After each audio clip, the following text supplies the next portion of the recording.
अस्सलाम वालेकुम नाज़रीन, सिंध टीवी न्यूज़ जे प्रोग्राम कराची डायरी में आऊं आहियां जो मेज़बान बशीर संजरानी। नाज़रीन, इस्लामाबाद में हिकिड़ो अफ़सोसनाक वाक़ियो पेश आयो आहे पिम्स हॉस्पिटल में, जंहिंमें नवां ॼावल जेके ॿार आहिनि उहे ख़बर न आहे कीअं बाहि लॻी आहे, उन में सड़ी जेके आहिनि उहे ख़ाक थी विया। उन्हनि ॿारनि जा जेके वालिदेन आहिनि उहे इंतिहाई परेशान आहिनि। उहे उन्हनि जा जेकी ॿारड़ा हुया, को हिकिड़े ॾींहं जो हुयो, को 3 ॾींहंनि जो हुयो, को 5 ॾींहंनि जो हुयो। ऐं हिन वक़्तु जेको बहस हली रहियो आहे उहो हली रहियो आहे त जेको पिम्स वाक़ियो थियो आहे उनजी मज़म्मत बि कनि था ऐं उनजी जांच जेका आहे अणधुरी जांच कई वञे।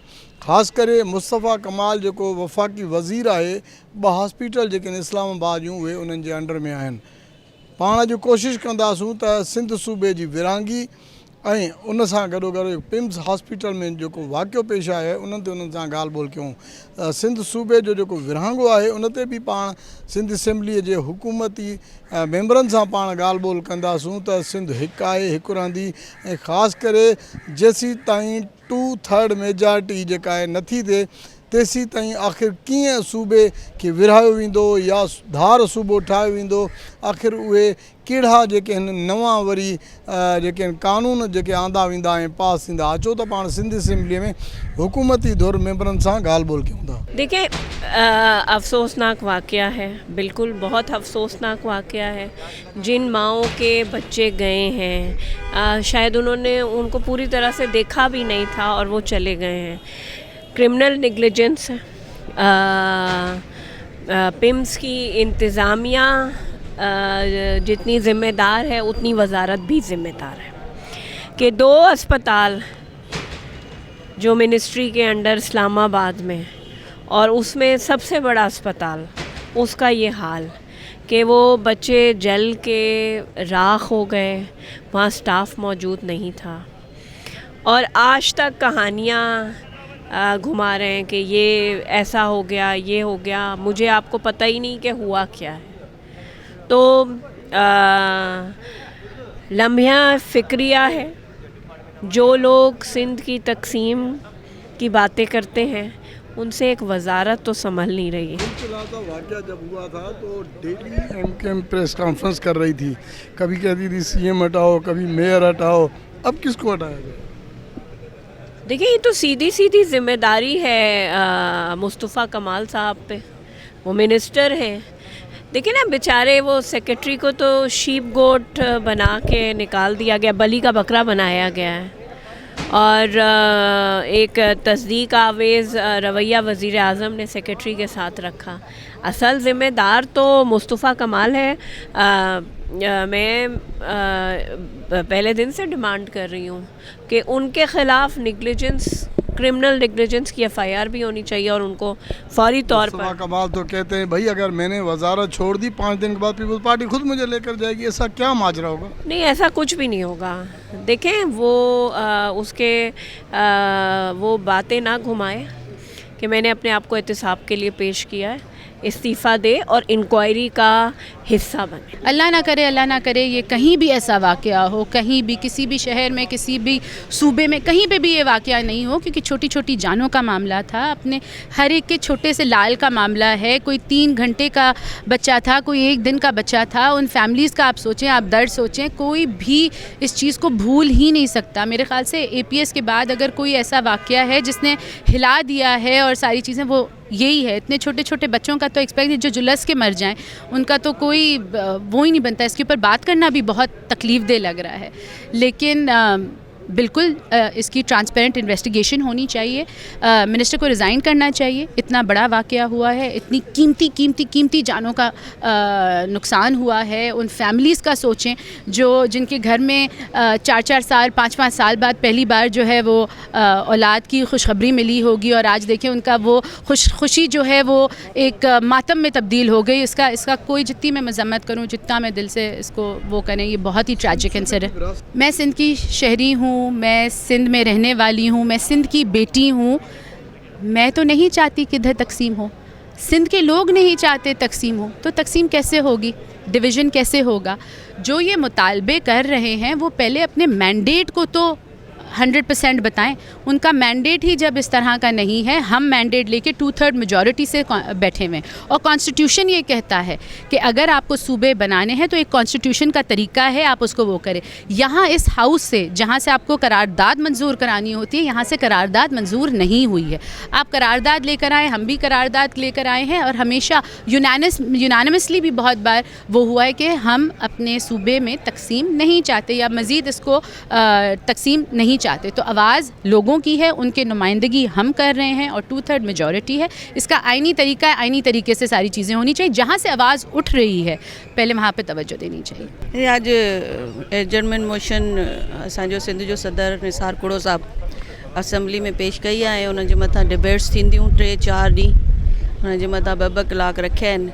ऐं सिंध जो तक़सीम जेकी आहे उहो तव्हां सम्झो था त थी नथी सघे, ऐं कोई चाहे बि नथो, ऐं थींदी बि न, छो त हे सिंध आहे त असां आहियूं, सिंध न आहे त पोइ असां बि न आहियूं।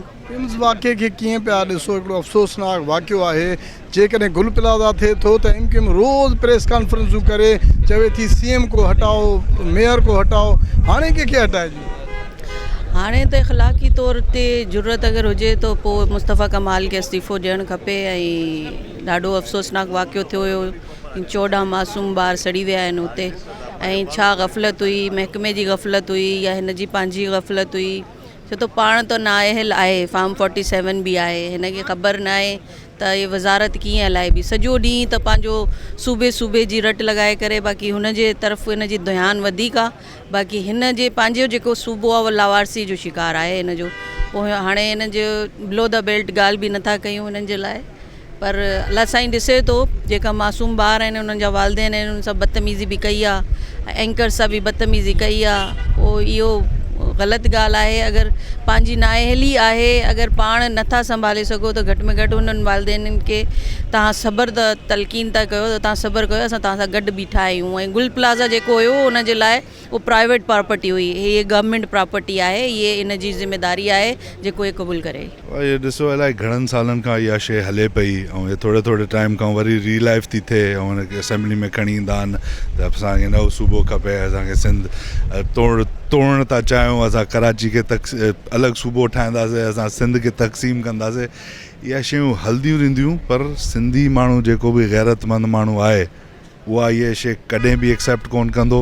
ऐं मां इंक्लूडिंग पंहिंजी सॼी पीपल्स पार्टी ऐं जेका बि ॿिया असांजा सिंध में गैरतमंद सिंधी माण्हू वेठा आहिनि, सभु सिंधी आहिनि।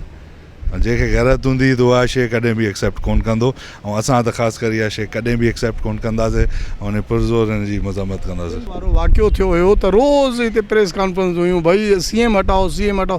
हाणे वफ़ाक़ी वज़ीर खे हटाइण जूं ॻाल्हियूं, इहा तव्हांखे वधीक ज़ाहिर आहे ख़बर आहे ॻाल्हि हिन में, या जॾहिं अहिड़ो को वाक़ियो थिए थो त हुन में ज़ाहिर आहे चुप थी वेंदा आहिनि, ज़ाहिरी ॻाल्हि आहे। उहो तव्हांखे बि ख़बर आहे, असांखे ख़बर आहे। ऐं इहा हिकिड़ो इलाही वॾो वाक़ियो थियो आहे, ऐं कंहिंजे ॿारनि जी जान सां गेम खेॾणु या कंहिंजी नेग्लिजेंस जी वजह खां घणनि माण्हुनि खे एतिरो जान जो नुक़सानु थियणु या कॾहिं बि को सुठी ॻाल्हि न थींदी आहे।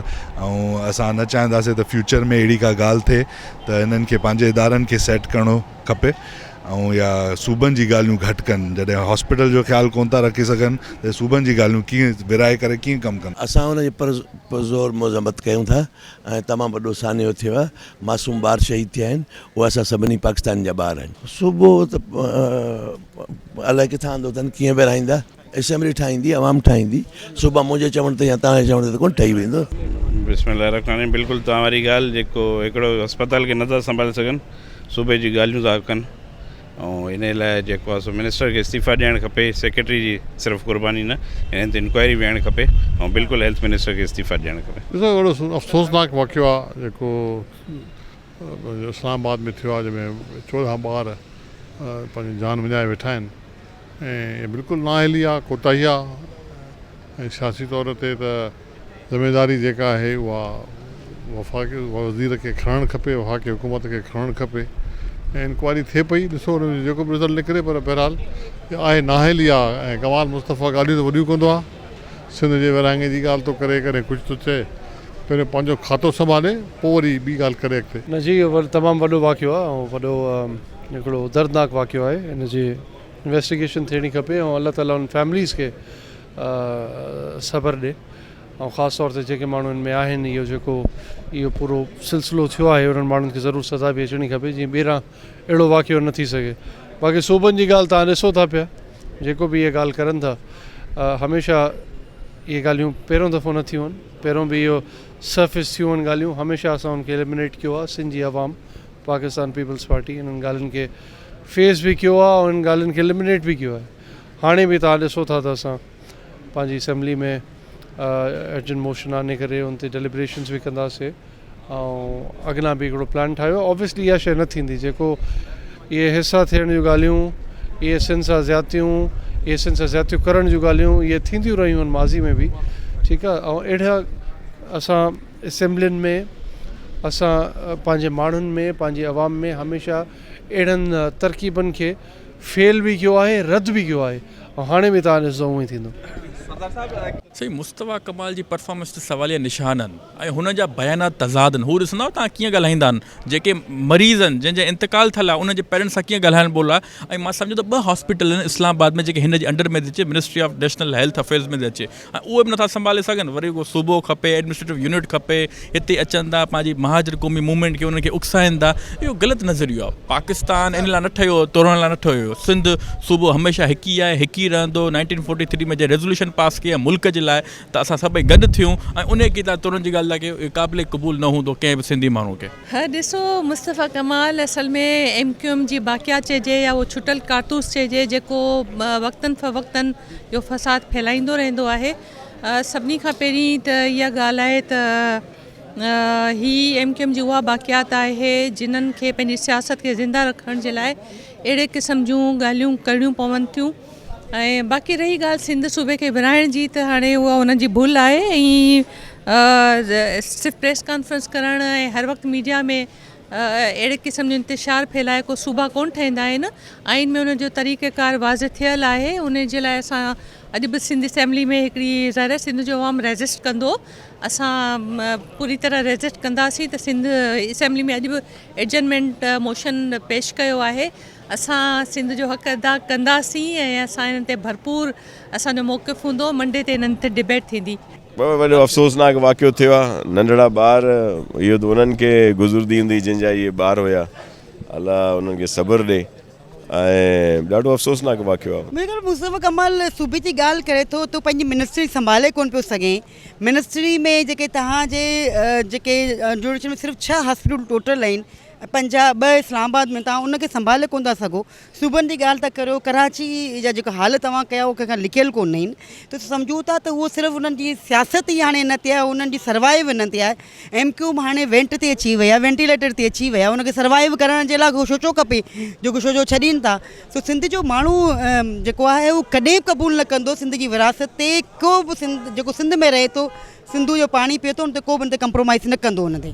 बसि हाणे इहा त मुस्तफ़ा कमाल साहब बि तव्हांखे जवाबु ॾींदो त उहो सूबनि जी ॻाल्हि त करे पियो, पर पहिरीं जेको एॾो वॾो इंसिडेंट थियो आहे, जेको मासूम जानूं वयूं, जेके ॿार अञा दुनिया में वेचारनि अखि बि कोन जहिड़ी करे खोली, उन्हनि खे अञा दुनिया में जहिड़ा कर आया ई कुझु टाइम थियो ईंदे, ऐं उन्हनि जे माइटनि अलाए कहिड़ा कहिड़ा ख़्वाब ॾिठा हूंदा पंहिंजे औलाद जे लाइ।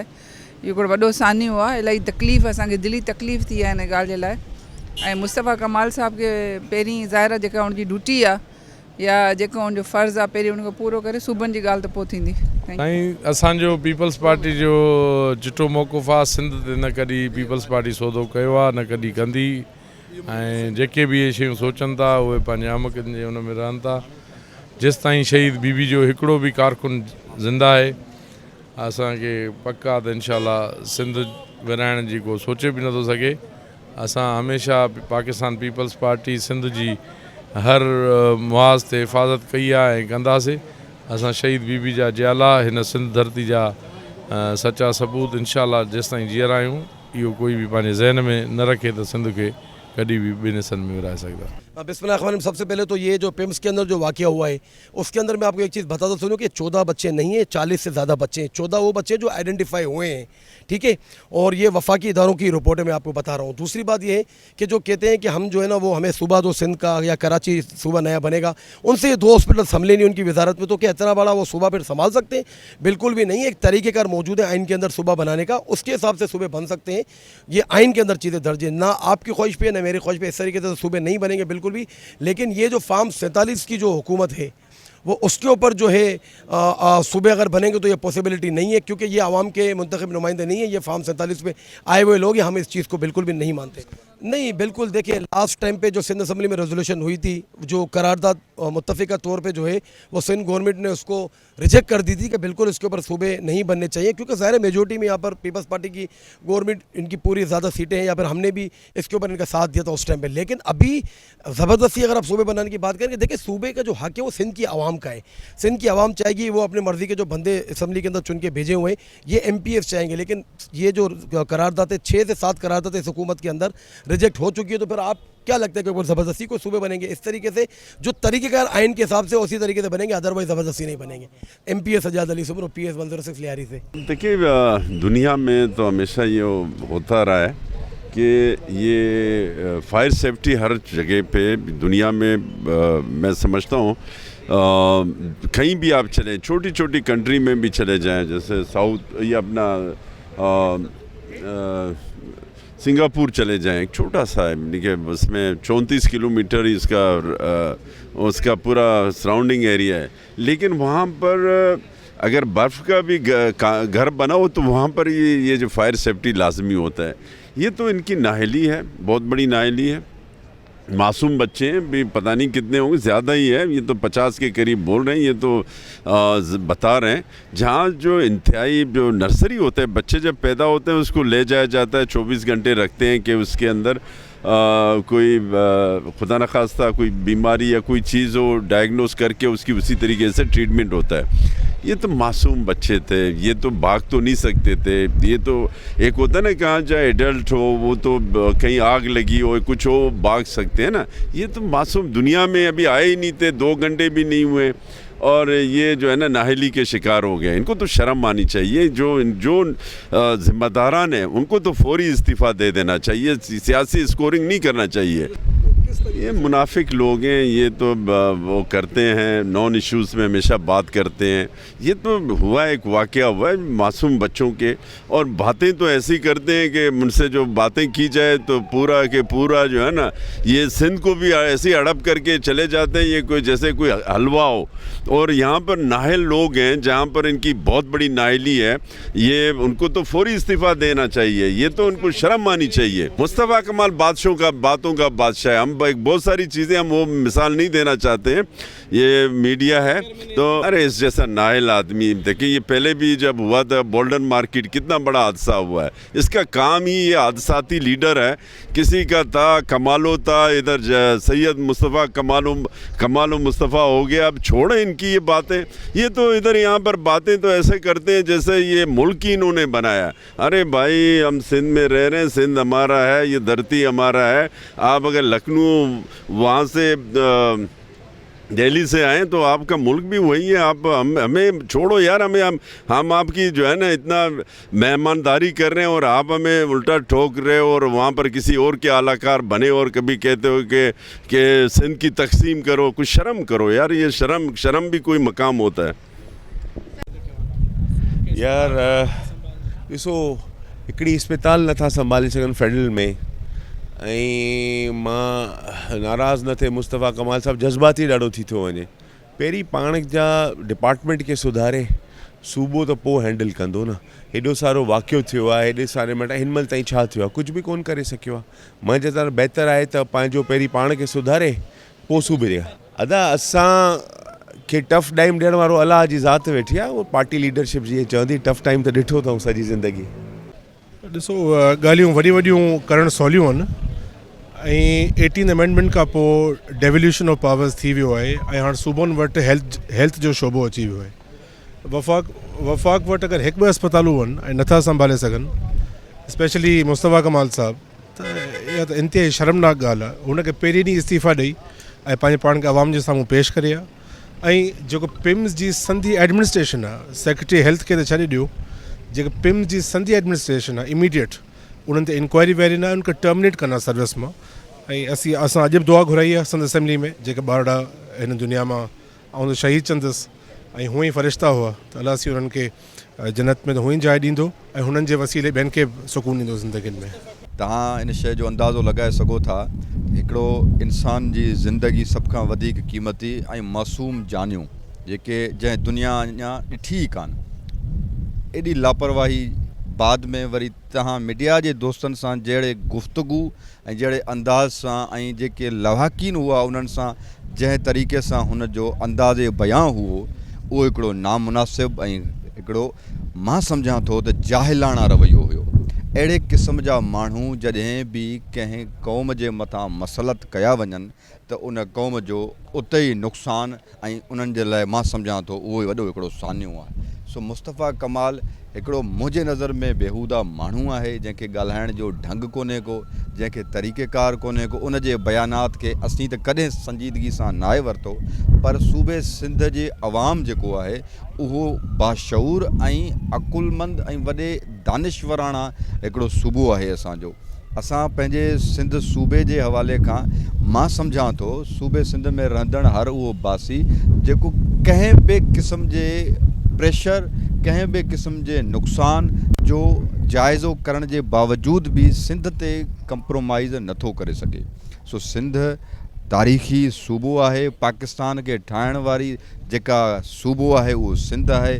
उन जी विरहाङे खे मां सम्झां थो केरु बर्दाश्त कोन कंदो। पाकिस्तान पीपल्स पार्टी जो मौक़िफ़ डे फस्ट खां तव्हां सभिनी जे आॾो आहे। चेयरमैन बिलावल भुट्टो ज़रदारी ऐं जेको आहे सो असांजी पार्टी जी लीडरशिप इन ॻाल्हि ते बीठल आहे त सभ खां पहिरियां सिंध, पोइ जेको आहे सो सियासत। साईं वॾा सवाल त इहे आहिनि त जॾहिं गुल प्लाज़ा जो जेको सान्यो थियो त सभिनी पे तनक़ीद करण जी कोशिशि कई, ख़ुसूसन MQM वारनि जेके पंहिंजूं हरकतूं कंदा आया ऐं चयूं त हुकूमत जी नाअहली आहे। जॾहिं त पिम्स हॉस्पिटल जो जेको वाक़ियो थियो त उहो वरी चवनि था त इंतिज़ामिया जी नाअहली आहे। ही MQM ऐं मुस्तफ़ा कमाल जहिड़ा माण्हू जंहिंखे हिकिड़ो पॉइंट खपे, हिकिड़ो नैरेटिव खपे त कंहिं न कंहिं तरीक़े सां उहा पार्टी, उहो जेको आहे सो ग्रुप जेको ख़िदमत करण जी कोशिशि करे थो, जेको आवाम जे लाइ जिदोजहद करे थो, आवाम जे हक़नि जी पासदारी ऐं आवाम जे हक़नि खे अॻियां वठंदे उन्हनि जे लाइ ख़िदमत करण जी कोशिशि करे थो, उन जे ख़िलाफ़ु प्रोपेगेंडा करण जी का पॉइंट मिले हिननि खे। सो असीं वरी बि इन सान्हे जेको पिम्स हॉस्पिटल जो सान्यो थियो आहे उन ते का बि सियासत नथा कयूं। इहो यकीनन सभिनी जे लाइ ॾुखाईंदड़ वाक़ियो आहे, पर अफ़सोस थिए थो त अहिड़े क़िस्म जा माण्हू मां सम्झां थो जेके इस्तीफ़ाउनि जा मुतालिबो कनि पिया। तव्हां सभु दोस्त दिलि ते हथु रखी ॻाल्हि कयो, हाणे हिन शख़्स खे इस्तीफ़ा ॾियणु खपे न। मंसूर शाहानी ऐं स्पेशल असिस्टेंट आहियां चीफ मिनिस्टर सिंध जो फॉर स्टूडेंट अफेयर्स। अहिड़ा शोशा हमेशह खां थींदा रहिया आहिनि। जॾहिं सिंध जे विरहाङे जी ॻाल्हि हूंदी आहे, सिंध जी आवाम सम्झी वेंदी आहे त इहे सिंध जे बिलख़ुसूस सिंधी ॻाल्हाईंदड़ सिंधी या उर्दू ॻाल्हाईंदड़ सिंधी हुजनि जेके पाण खे सिंधी सम्झंदा आहिनि, उन्हनि जे हक़ ते डाको हणण जी कोशिशि हूंदी आहे। ऐं असां सम्झूं था त इहो सिर्फ़ु शोशो ई आहे। जिन माण्हुनि खां पंहिंजो घर न संभालियो, जिन खां पंहिंजो मर्कज़ न संभालियो थियो, जिन खां 2 हॉस्पिटल्स वफ़ाक़ जूं न संभालियूं, उहे सूबा संभालींदा ऐं उहे अची उन्हनि ते मालिकी कंदा त अवाम इन्हनि खे सभिनीनि खे सम्झे थी। Thank U. बिल्कुलु मां उहा ई ॻाल्हि कई त हे ॻाल्हियूं कनि था नंढे एडमिनिस्ट्रेटिव यूनिट्स जूं, त सभ खां नंढो पाकिस्तान जो एडमिनिस्ट्रेटिव यूनिट कैपिटल टेरिटरी आहे जंहिंमें रुॻो 2 अस्पताल आहिनि, उन खे संभाले न सघिया। ऐं ॿी ॻाल्हि मूंखे न आहे ख़बर छो इहो शोशो हर कुझु अरसे में 6 साल 5 साल 10 साल खणी ईंदा आहिनि। हिन शोशे मां असांखे परेशान बि न थियणु खपे, छो त असांखे ख़बर आहे हे थी कोन थो सघे ऐं असांखे न थियणु कोन ॾींदासूं। इन जी आउं सख़्तु मज़म्मत कयां थो ऐं मुस्तफ़ा कमाल जी नाअहली साबित इनखे इस्तीफ़ा ॾियणु खपे। उहा हुन दिमाग़ में ई कमु छॾे वियो आहे, तॾहिं त वारियूं ॻाल्हियूं करे थो। पिम्स हॉस्पिटल वाक़ई में तो मैं तो सिर्फ ये देख के हैरान हूँ, सेक्रेटरी को हेल्थ को आपने सस्पेंड कर दिया, एग्जीक्यूटिव डायरेक्टर जो है उसका पूरी जिम्मेदारी है, उसका नाम कोई नहीं ले रहा। वो एक सवाल है कि उसका नाम क्यों नहीं लिया जा रहा, कि उसको क्यों नहीं सस्पेंड किया गया। जो उस डिपार्टमेंट का हेड है उसको करना चाहिए था। और ये अब एक लतीफ़ा बन गया है कि सिंध की तकसीम, कुछ ऐसे लोग जो मुर्दा घोड़े हैं सिंध की सियासत में, उनको मौका दे रहे हैं आप कि वो सियासत करें। ये भूल जाएं कि कभी सिंध को कोई छेड़ सकता है। सिंध जैसा है इंशाल्लाह अगले जब तक दुनिया है सिंध ऐसे ही रहेगा। वफाकी में मैं तो सिर्फ ये कहूँगा कि जो कह रहे हैं कि सूबा बना दो हम संभाल लेंगे, उनसे पिम्स हॉस्पिटल नहीं संभाल सकता, तो वो क्या सूबा क्या संभालेंगे। ॿियो मुंहिंजो सवाल इहो आहे त हॉस्पिटल में जेको अफ़सोसनाक वाक़ियो पेश आयो, वफ़ाक़ी वज़ीर ज़िम्मेवारी क़बूल करण लाइ तयारु न आहे। कराची में चए थो असां सुबुह अलॻि कंदासीं, ॿ हॉस्पिटलूं कोन थो संभाले। सभिनि खां पहिरीं आउं पहिरें सवाल जो जवाबु ॾियण इहो थो चाहियां त कराची असांजो ताज आहे, सिंध असांजी धरती माउ आहे ऐं धरती माउ खे असीं कॾहिं बि टोड़ण कोन ॾींदासीं। अहिड़ियूं क़रारदादूं पहिरीं पेश थियूं आहिनि, पहिरीं बि असेंबलीअ में पास थियूं आहिनि, जंहिंमें सभिनी इहो ई चयो आहे त भाउ असां पंहिंजी धरती माउ खे कॾहिं अलॻि थियण या टोड़ण कोन ॾींदासीं। त इहा इन्हनि जी भुल आहे ऐं इनशाला जेसि ताईं हीअ सिंध जा जेके बि आहिनि, ऐं रुगो सिंधियुनि लाइ कोन चवंदुसि, सिंध में रहण वारा मुहाजिर, पंजाबी, पठान, बलोच जेके बि सिंध में रहण वारा आहिनि इनशाला सिंध खे टोड़ण कोन ॾींदा। ऐं तव्हांजो जेको ॿियो सुवालु आहे उन ते आउं इहो चवंदुसि त जंहिंजी नाअहली आहे उनखे सस्पेंड बि कयो वञे ऐं सज़ाऊं अहिड़ियूं ॾियो जेको ॿीहर अहिड़ा वाक़िया न थियनि। हाणे इस्लामाबाद जेको तव्हांजो कैपिटल सिटी आहे, उते तव्हां 2 अस्पतालूं नथा संभाले सघो ऐं पोइ ताईं तव्हां चओ त असीं अची कराची खे अलॻि कंदासीं, सिंध सूबे खे अलॻि कंदासीं। इहो उन्हनि जो ख़्वाबु आहे, इहो ख़्वाबु पूरो करणु कोन ॾींदासीं।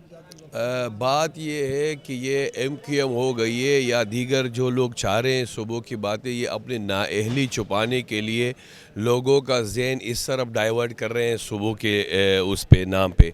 अब आप अंदाज़ा लगाओ कि ये सिंध असम्बली और इस सिंध ने पाकिस्तान को बनाया है। पाकिस्तान वजूद में आया इस सिंध असम्बली की वजह से, इस सिंध सूबे की वजह से। तो जहाँ इस सूबों ने इस मुल्क को बनाया तो फिर उसमें उस जिन्होंने बनाया उसको अगर डिवाइड करने की आप बात करोगे तो ये मैं कहता हूँ बहुत गलत बात है। और पूरा सिंध का चाहे हर ज़बान, हर रंग और नस्ल बोलने वाले लोग इस चीज़ के ख़िलाफ़ है। सिंध वाहिद वो सूबा है जिसने हर कौम, हर रंग और नस्ल को इज़्ज़त दी है। तो हम सिंध की तकसीम की बात न सुन सकते हैं और न इसको करने देंगे। देखिए जी, बिल्कुल ये सवाल तो मीडिया में भी लोग कर रहे हैं उनके साथ कि आप 2 हॉस्पिटल संभाल नहीं सकते और पूरा मजीद सूबों का आप मुतालबा कर रहे हो। तो आपने देखा होगा आज भी मंडे को ये करारदाद पेश की जा रही है सूबों के हवाले से इंशाल्लाह ताला। और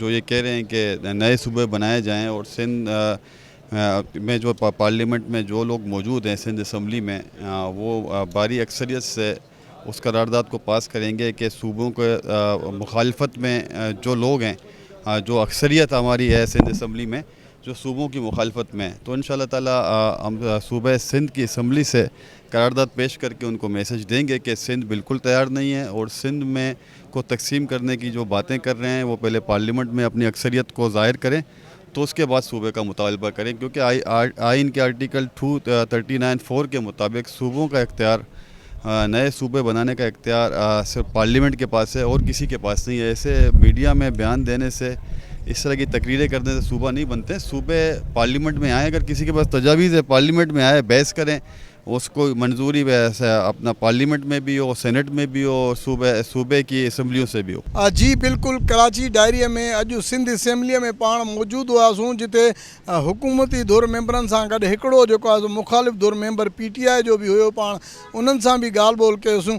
उन्हनि जो चवणु आहे त सिंध हिकु आहे ऐं हिकु रहंदी। सिंध जो विरहाङो कंहिं बि सूरत में बर्दाश्त न कयो वेंदो ऐं ख़ासि करे मेंबरनि जो चवणु हो त 2/3 मेजॉरिटी जेसि ताईं नथी थिए तेसि ताईं इहो मसइलो हल न थींदो ऐं 2/3 मेजॉरिटी पाकिस्तान पीपल्स पार्टी वटि आहे जेका सिंध जो विरहाङो नथी चाहे।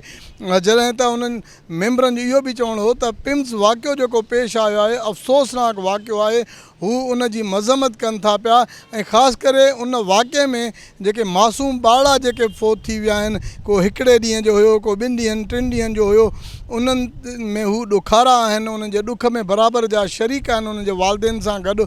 पर इन जी जेका इंक्वायरी आहे उहा साफ़ ऐं शफ़ाफ़ इंक्वायरी थियणु घुरिजे। सिर्फ़ु कंहिं माण्हू खे हटाइण सां मसइलो हल न थींदो।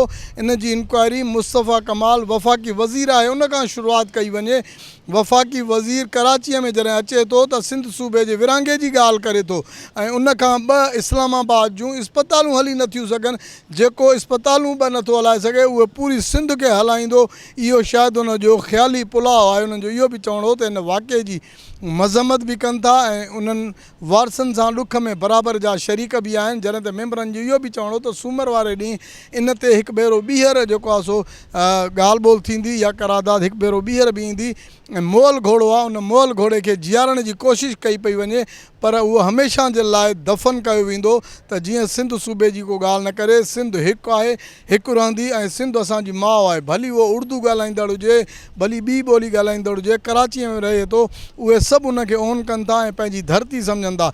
जेके उनखे पंहिंजी धरती नथा सम्झनि हू उन्हनि जी मज़म्मत कनि था पिया। कराची डायरी जे अॼोके प्रोग्राम में पंहिंजे मेज़बान बशीर संजराणी खे ॾींदा इजाज़त। अल्लाह वाही।